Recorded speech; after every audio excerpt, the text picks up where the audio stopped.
Hey there, HSM. Thanks for joining us for this short intro video on the book of Matthew, as we just finished working our way through 1 Peter and are moving on to reading our next book together. We're excited that you're joining us on this new Bible reading plan, and hopefully this video will help bring some context and help you to read with more understanding over the next few weeks. Well, the Gospel of Matthew, which is the first book in the New Testament, was written, as you probably guessed, by a guy named Matthew, who we learned was a tax collector before being called by Jesus to be one of his 12 disciples. This book was likely written about 50 or 60 years after the death and resurrection of Jesus, with the intended audience being Jews and Jewish Christians around Matthew at the time. For us today, this book is still incredibly relevant and necessary because it speaks to the nature and character of Jesus. You'll notice that Matthew begins the book with a genealogy, outlining the descendants of Abraham, leading all the way up to Joseph and Mary, the parents of Jesus. The rest of the book then tracks the life and ministry of Jesus, including his birth, death, and resurrection. As you read, some themes to look out for include the idea that Jesus is the true promised Messiah and the fulfillment of all the Old Testament prophecies, as his coming to earth signaled the arrival of the new kingdom of heaven.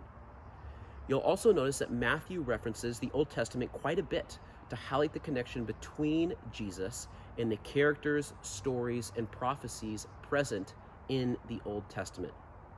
As you read, don't be afraid to go back and look at the Old Testament passages referenced for some additional context as Matthew jumps and moves from different parts of Scripture to others. Another theme that you'll notice is Jesus calling people to follow him as a true, genuine disciple. Jesus is continually calling out the religious leaders at the time who were acting in a hypocritical and legalistic way, and instead calls people to live in this new kingdom he is establishing through trusting in who he is, not in our own worldly efforts. Finally, as you read, here are a few questions to be asking yourself. What does it mean to be a Christian, a true disciple of Jesus? Is my picture of what a Christian is based on the Bible and what Jesus says? Am I willing to shift or adjust my beliefs based on what I read? Lastly, is my relationship with Jesus based on following a bunch of rules to make him and other people happy, or on genuine love and trust of him?